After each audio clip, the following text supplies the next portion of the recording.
नमस्कार दोस्तों, स्वागत है आप सभी का एक बार फिर से हमारे YouTube channel D horror files पर। दोस्तों, आज के इस वीडियो में हम बात करने वाले हैं डरावनी जगहों में शुमार भानगढ़ फोर्ट के बारे में कि क्या ये वास्तव में एक हॉन्टेड प्लेस है या यूं ही फैलाई गई भ्रांतियां हैं, और अगर ये प्लेस हॉन्टेड है तो इसके पीछे की कहानी क्या है। चलिए बिना देर किए जानते हैं भानगढ़ किले के बारे में। दोस्तों, भारत एक बेहद धार्मिक और आध्यात्मिक मान्यताओं से जुड़ा देश है। यहाँ धर्म और देवी देवताओं में आस्था है, तो वहीं बुरी शक्तियों पर भी लोग यकीन करते हैं। देश में कई ऐसी जगहें हैं जहाँ के लिए माना जाता है कि यहाँ बुरी शक्तियों या फिर कहें भूतों और आत्माओं का कब्जा है। ऐसे ही कुछ भूतिया स्थलों में सबसे ज्यादा मशहूर जगह है राजस्थान में मौजूद भानगढ़ का किला। ये किला अलवर जिले के अरावली की पहाड़ियों में सरिस्का अभयारण्य की सीमा पर मौजूद है। ये किला पहली नजर में ही देखने में अजीब और डरावना एहसास पैदा करता है। कहानी है कि यहाँ भूत बसते हैं और यही वजह है कि धीरे धीरे गांवों की आबादी इस जगह से काफी दूर हो गई है। खास बात यह है कि भारतीय पुरातत्व सर्वेक्षण विभाग ने स्थानीय लोगों और पर्यटकों को रात के वक्त इस किले में एंट्री लेने से मना किया है। ऐसा इसलिए है कि इसके लिए इस वक्त के हालात ऐसे हैं कि कोई भी अचानक इसे देखकर डर जाता है। भानगढ़ में मौजूद ये किला अपने ऐतिहासिक खंडहरों से जाना जाता है। हर साल सैकड़ों पर्यटक यहाँ किले को देखने के लिए पहुँचते हैं। यहाँ कुछ हवेलियों के अवशेष दिखाई देते हैं। भानगढ़ किले को लेकर मशहूर कहानियों में से दो कहानियाँ ज्यादा प्रसिद्ध हैं। चलिए जानते हैं उन कहानियों के बारे में कि वे कहानियाँ आखिर क्या है जो इस किले को शापित और भूतिया बनाती हैं। पहली कहानी की बात करें दोस्तों, तो कहा जाता है कि भानगढ़ की राजकुमारी रत्नावती बेहद खूबसूरत थी। उस समय उनके रूप की चर्चा पूरे राज्य में थी और देश के कोने कोने के राजकुमार उनसे विवाह करने के इच्छुक थे। उस समय उनकी उम्र महज 18 साल ही थी और उनका यौवन उनके रूप में और निखार ला चुका था। उस समय कई राज्यों से उनके लिए विवाह के प्रस्ताव आ रहे थे। उसी दौरान वो एक बार किले से अपनी सखियों के साथ बाजार के लिए निकली थी। राजकुमारी रत्नावती एक इत्र की दुकान पर पहुंची और वो इत्रों को हाथों में लेकर उसकी खुशबू ले रही थी। उसी समय उस दुकान से कुछ ही दूरी पर सिंधु सेवड़ा नाम का व्यक्ति खड़ा होकर उसे बहुत ही गौर से देख रहा था। वो भी उसी राज्य में रहता था, लेकिन वो काले जादू का बहुत बड़ा महारथी था। ऐसा बताया जाता है कि वो राजकुमारी के रूप का दीवाना था और उनसे बेइंतहा लेकिन एक तरफा प्रेम करता था। इसी कारण वो किसी भी तरह राजकुमारी को हासिल करना चाहता था। इसलिए उसने उस दुकान के पास आकर राजकुमारी को वशीकरण करने के लिए एक इत्र के बोतल में, जिसे वो पसंद कर रही थी, उसमें काला जादू कर दिया। लेकिन एक विश्वसनीय व्यक्ति ने राजकुमारी को इस राज के बारे में बता दिया। इसके बाद राजकुमारी रत्नावती ने उस इत्र की बोतल को उठाया और उसे पास के एक पत्थर पर पटक दिया। पत्थर पर पटकते ही वो बोतल टूट गया और सारा इत्र उस पत्थर पर बिखर गया।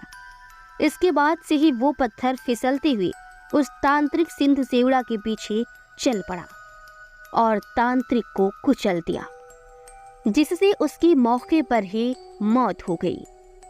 मरने से पहले तांत्रिक ने शाप दिया कि इस किले में रहने वाले सभी लोग जल्दी ही मर जाएंगे और वो दोबारा जन्म नहीं ले सकेंगी और ताउम्र उनकी आत्माएं इस किले में भटकती रहेंगी। उस तांत्रिक की मौत के कुछ दिनों के बाद ही भानगढ़ और अजबगढ़ के बीच युद्ध हुआ, जिसमें किले में रहने वाले सारे लोग मारे गए। यहाँ तक कि राजकुमारी रत्नावती भी उस शाप से नहीं बच सकी और उनकी भी मौत हो गई। एक ही किले में एक साथ इतने बड़े कत्लेआम के बाद वहां मौत की चीखें गूंज गई और आज भी उस किले में उनकी रूहें घूमती हैं। तो ये थी इस किले से जुड़ी रानी रत्नावती की कहानी। अब दूसरी कहानी की बात करें दोस्तों, तो वो है भानगढ़ एक बालूनाथ योगी का तपस्या स्थल था, जिसने इस शर्त पर भानगढ़ के किले को बनाने की सहमति दी कि किले की परछाई कभी भी मेरे तपस्या स्थल को नहीं छूनी चाहिए। परंतु राजा माधव सिंह के वंशजों ने इस बात पर ध्यान नहीं देते हुए किले का निर्माण ऊपर की ओर जारी रखा। इसके बाद एक दिन किले की परछाई तपस्या स्थल पर पड़ गई, जिस पर योगी बालूनाथ ने भानगढ़ को श्राप देकर ध्वस्त कर दिया। श्री बालूनाथ जी की समाधि अभी भी वहां पर मौजूद है। तो दोस्तों, ये थी इस किले से जुड़ी कहानियां, जिसमें अलग अलग लोगों के श्राप की वजह से इस किले को श्रापित और भूतिया बताने का प्रयास किया गया है। अब जानते हैं स्थानीय लोगों का इस किले के बारे में क्या कहना है। वैसे तो वैज्ञानिक भानगढ़ की कहानियों को खारिज करते हैं, लेकिन गांव के लोग अभी भी इस किले को भूतिया मानते हैं। स्थानीय निवासियों का कहना है कि उन्होंने एक औरत के चिल्लाने की, चूड़ियां तोड़ने की और रोने की आवाजें सुनी हैं। साथ ही उनका कहना है कि किले से संगीत की आवाजें भी आती हैं और कभी कभी उन्हें परछाइयां भी दिखती हैं। वहीं कुछ लोगों को लगता है कि कोई उनका पीछा कर रहा है और उन्हें पीछे से थप्पड़ मार रहा है।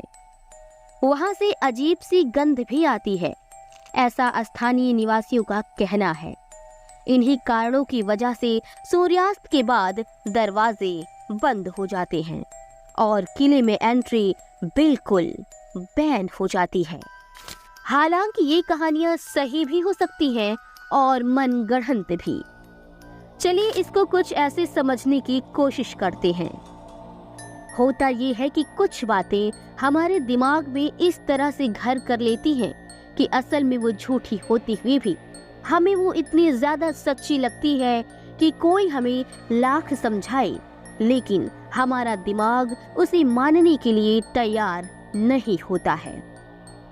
असल में हम दिमाग के अधीन ही हैं, लेकिन अधीनता का नाम आ जाने पर ही कुछ लोग इस बात का विरोध करने के लिए तैयार हो जाते हैं कि हम कैसे किसी के अधीन हो सकते हैं। जब हम होश संभालते हैं तभी से हम कुछ बातें सुनते चले आते हैं। उसमें भूत की बातें, उनके किस्से कहानियां भी हैं। उन्हीं कहानियों को सुनते सुनते हम बड़े हुए हैं। अब हम तो कभी इस बात को स्वीकार करने के लिए तैयार हो जाते हैं कि ये सब कहानियां मात्र थीं, लेकिन हमारा दिमाग अब इसे स्वीकार करने के लिए तैयार नहीं होता है। अब आप कल्पना करें कि एक बच्चे का जन्म होते ही उसे एक ऐसी जगह पर भेज दिया जाता है जहां कोई भी भूत जैसी चीज के बारे में उससे कभी कोई बात नहीं करेगा। वो कभी नहीं जान सकेगा कि इस दुनिया में भूत जैसी चीज भी कुछ होती है। अब मैं आपसे वादा करता हूँ कि उसे कभी भी भूत नहीं दिखाई देगा और ना ही कभी उसे परेशान करेगा। तो चलिए अब उपर्युक्त तथ्यों का विश्लेषण करते हैं। उपरोक्त सारी कहानियां या वहां हो रही घटनाएं महज एक काल्पनिक कहानी सी प्रतीत होती है, जो ये सिद्ध नहीं करती कि यहाँ भूतों का बसेरा है। लेकिन कुछ अन्य तथ्य भी है जो कुछ नकारात्मक एनर्जी होने का संदेह प्रकट करते हैं। नंबर 1, राजस्थान के अलवर जिले में स्थित भानगढ़ का किला एशिया की सबसे डरावनी जगहों में से एक माना गया है। सरकारी आदेश है कि यहाँ शाम 6 बजे के बाद किसी को भी रुकने ना दिया जाए। इसलिए यहाँ सैलानियों को 5:30 होते ही किले से बाहर निकालना शुरू कर दिया जाता है, ताकि भूल से भी कोई इसके अंदर न रह जाए। नंबर 2, कहते हैं नगर में बने नर्तकी महल से रात को घुंघरुओं की आवाजें आती हैं, लेकिन जाने माने वास्तुविद ने जब यहाँ का परीक्षण किया तो बताया कि इस जगह बड़ी मात्रा में चमगादड़ और कॉकरोच हैं, जिसकी वजह से रात में ऐसी ध्वनि सुनाई देती है कि जैसे घुंघरू बज रहे हों। यानी उन्होंने रूहानी ताकतों की बजाय वास्तु और इन नकारात्मकता को बढ़ाने वाली चीजों को यहाँ डर की वजह बताया। नंबर 3, कई लोगों ने यहाँ पर नेगेटिव एनर्जी की प्रेजेंस को स्वीकारा है।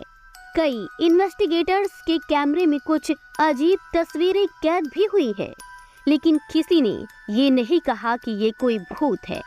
उनका कहना है कि जब तक रिसर्च पूरी नहीं हो जाती वो ऐसा कुछ नहीं कह सकती। नंबर 4, अगर भूत नहीं है तो फिर ये नेगेटिव एनर्जी क्या हो सकती है? इस पर कुछ पैरानॉर्मल इन्वेस्टिगेटर्स का जवाब होता है कि ऐसी एनर्जी जो लंबे समय से एक ही जगह पर अटकी हुई हो, जिसका किसी कारण फ्लो नहीं हो पा रहा हो, नेगेटिव एनर्जी कहलाती है। Number 5, paranormal society of India के प्रमुख गोविंद कुमार बताते हैं कि कोई भी जगह 40 दिन से ज्यादा बंद हो तो वहां नकारात्मक ऊर्जा का संचार होने लगता है। भानगढ़ का किला तो वर्षों से वीरान रहा है, ऐसे में नकारात्मकता महसूस होना स्वाभाविक है। ये थी यहाँ की गई आज तक की रिसर्च और जानकारी के कुछ फैक्ट्स जो यहाँ नेगेटिव एनर्जी की उपस्थिति को स्वीकारते हैं, लेकिन भूत होने का दावा बिल्कुल नहीं करती। इसी के साथ लेते हैं आपसे विदा। मिलूंगी नेक्स्ट वीडियो में, तब तक के लिए आप स्वस्थ रहे, मस्त रहे, व्यस्त रहे और नेक्स्ट वीडियो की नोटिफिकेशन के लिए चैनल को सब्सक्राइब करना बिल्कुल ना भूलें। चलते चलते दोस्तों आपसे सिर्फ यही कहूंगी, देखना बिल्कुल ना भूलें। बाय।